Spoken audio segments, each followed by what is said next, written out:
আমি মুহাম্মদের উপরে অস্বীকৃতি জানাচ্ছি, আমি তাকে বিশ্বাস করি না, আমি কুফরি ঘোষণা করে দিলাম, বল আমার সামনে, আমি খানা খাবো। আচ্ছা, এখন একদিকে ঈমান আর একদিকে মা, কোন দিকে যাবে? মাকে যদি দেখি ঈমান হাতছাড়া হবে, ঈমানকে যদি দেখি মা হাতছাড়া হবে, কোনটা করা যায়? মা কয়দিনে? যতদিন দুনিয়াতে 60 বছর বেঁচে আছে ততদিনে। মা তো কিয়ামতের দিন নয়। বাপ কয়দিনে? তো যতদিন দুনিয়া ততদিনে। কিয়ামতের দিন তো বাপ নয়। কিয়ামতে বাপ থাকবে? কিয়ামতে মা থাকবে? আপনাকে শিখিয়ে দিচ্ছি, শিখালে আখের কাম দিবে। হাসরের ময়দানে যদি জান্নাত পেয়ে যায় আপনার সকল গোষ্ঠীর লোকেরা, তো জীবনে একদিন আপনি বলবেন না যে আমার মার সাথে দেখা করে আসি, তো কোনটা জান্নাতে আছে? আমার মার নাম সোনা ভান।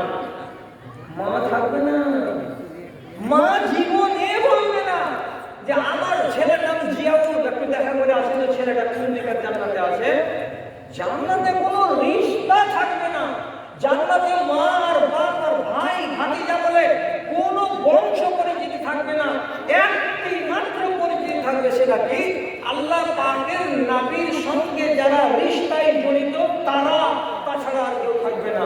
সেদিন শুধু এইটুকু বলতে পারবো, হযরত আলী রাসূলুল্লাহর জামাই, তখন রাসূলুল্লাহ কেউ বলবেন এটা জামাই, ফাতেমাকে বলবেন এটা আমার বেটি, ফাতেমা বলবেন এটা আমার বাবা। এই করে রাসূলুল্লাহর যেটা খাস পরিবার, সেই পরিবারটার পরিচিতি থাকবে, তাছাড়া দুনিয়ার কোনো বংশে, কোনো গ্রামে, কোনো মার, কোনো বাবার কোনো পরিচিতি থাকবে না। তাহলে দুনিয়ার এই মাটাকে রাজি করার জন্য অনাদি অনন্তকালের জীবনের জান্নাতকে আমি হাতছাড়া করব?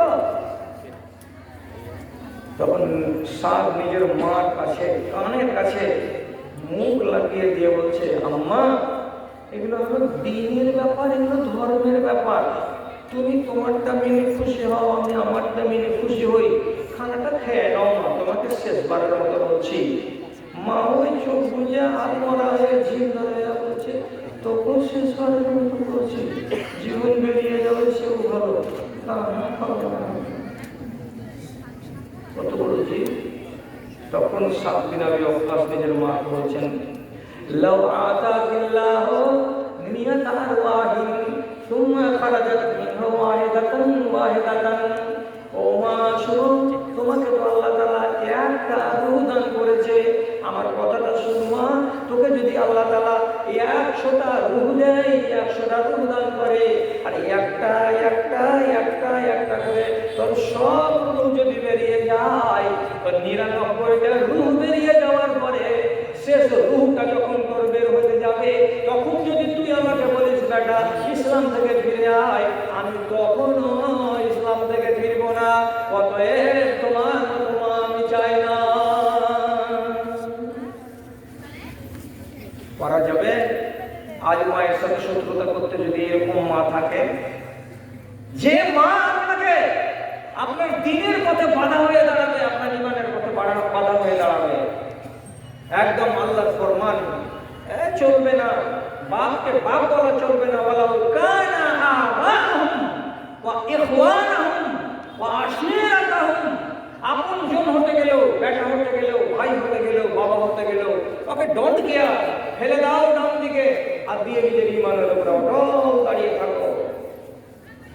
জি, জিন্দা ঘটনা, জিন্দা ঘটনা। এই জিন্দা ঘটনা সুন্দর, অল্প গুণে যদি দেখা যায় তো 1 থেকে 150টা দাড়ি হবে। এই জায়গাটিতে বেরিয়েছে এক নওজোয়ান ছেলে, বিয়ে হয়েছে একটা মহিলার সঙ্গে, কলেজ পড়া। বিয়ে হওয়ার পর 3 থেকে 4 দিন পরে যখন বউটার পা হাত সোজা হয়েছে শ্বশুরের বাড়িতে, তখন একদিন হাসতে হাসতে নিজের স্বামীকে বলছে, জুয়ান মানুষ আর দাঁড়িয়ে গেছে থুতনিতে, এই বয়সে তো দাড়ি রাখে, যখন বয়স 40 হয়ে যাবে তখন দাড়ি রাখবা। এখন কিছুদিন একটু চিকন চাকরি করে মুখখানা রাখো, মানাই না তোমার চেহারাতে দাড়ি। লোকেরা থাক, 2 দিন গেল, 3 দিন গেল, আবার স্ত্রীরা একই কথা বলছে, হ্যাঁ দাড়িগুলো ফুটফুট করছে তোমার, আমাকে ভালো লাগে না, তুমি দাড়িগুলো কামিয়ে দাও তো, চেহারাটা চেহারাটা দেখে খুব সুন্দর লাগবে। অনেক ছেলে আছে বউয়ের গোলাম, আর অনেক ছেলে আছে কি বউয়ের গোলামিকে মঞ্জুর করে না। বউ আছে ওর নিজের ইমান নিয়ে, আমি আছি আমার ইমান নিয়ে, যদি আমার ইমানে পাটা দিতে আসে বউ, তাহলে বউ নয়। আল্লাহ জি 8 দিন 10 দিন 15 দিন হলো, কিছুদিন পরে শ্বশুর বাড়ি বেড়াতে গেল, খানা আগিয়ে দেয় না এই বউতে। আওয়াজ দিয়ে বলছে শালিকে, তুমি কেন খানা দিচ্ছ? রোজিনা কয় যে দিদি বসে আছে বারান্দাতে, কেন রাগ করে? আরে তা আমার উপরে রাগ কি আছে গো? আসতে বলো আমার কাছে, কি রাগ হয়েছে? তো বলছে রাগ তুমি জানো না নাকি? তোমাকে দিদি কয়দিন কহে তুমি বুড়া মানুষের মতন করে থুতনিতে দাড়ি খেয়েছ, দাড়ি থেকে তুমি চামড়া মানুষ কাটতে পারো না। আমার বোনের বয়স এখন 14 থেকে 15 বছর হলো, আর তোমার বয়স তো গুনে গেটা কত হবে, 22 বছর বয়স হবে। এরকম ছোকরা আর ছোকরি বয়সের ছেলে দিলে কে চাচার মতন করে দাড়ি রাখে? বলছি এই লেখা হটকাল করে আছে। বলছে হ্যাঁ, এই করছে আমিও হটকাল করুন। বাড়ি বাড়ি যদি তুলে খেতে দেয় তো খাবো, না তো না খেয়ে তোর বাপের বাড়ি থেকে যাবো। ফের দিবি না দিবি না? কত জিদ মেয়ে ছেলে শক্ত হয়। আল্লাহ তুমি রেহাই দিও। ব্যথা কেটে গেল, কিন্তু নিজের স্বামীকে খেতে দিতে এলো না। বাড়ি এলো, আসার পরে ফোন করলো, কোনখানে ফোন করলো? সরাসরি দিল্লি বোম্বাইয়ে IRF এর ম্যানেজারকে ফোন করলো। আর IRF এর ম্যানেজারকে ফোন করে বলছে আমি নায়েক সাহেবের কাছে একটা ফতোয়া নিব, দয়া করে আল্লাহর ওয়াস্তে ফতোয়াটা দেন, মা ওনাকে দেন আমার মোবাইলটা। জাকির নায়েকের ফতোয়া কত কড়া আপনারা জানেন তো? ভারতবর্ষের ব্যাংকে চাকরি করতে পারবেন, পরিষ্কার করার কথা যে হারাম ব্যাংকের চাকরি চলবে না, ঘুষ দিয়ে চাকরি নেওয়া যাবে না, হারাম ঘুষ দিয়ে চাকরি নেওয়া যাবে না।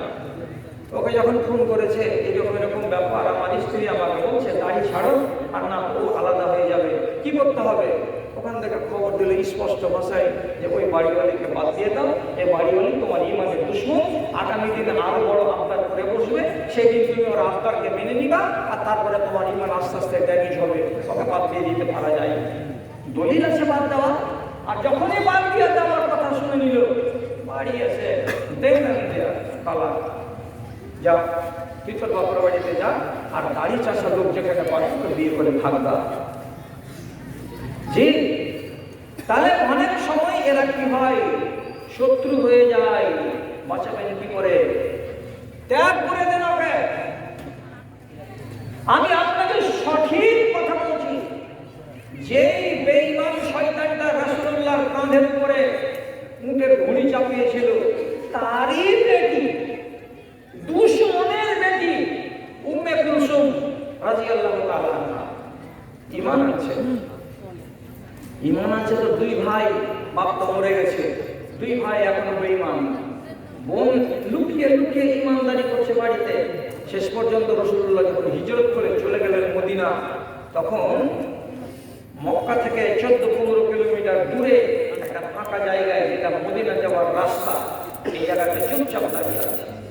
চুপচাপ কোনো একজন সাহাবী চলে যাচ্ছিলেন, তো বললেন বাবা তুমি আমাকে মদিনা নিয়ে যাবে? হ্যাঁ যাবো। মদিনা নিয়ে যাবে বলে যখন আরমান করলো, তখন বলে যে হ্যাঁ নিয়ে যাবো।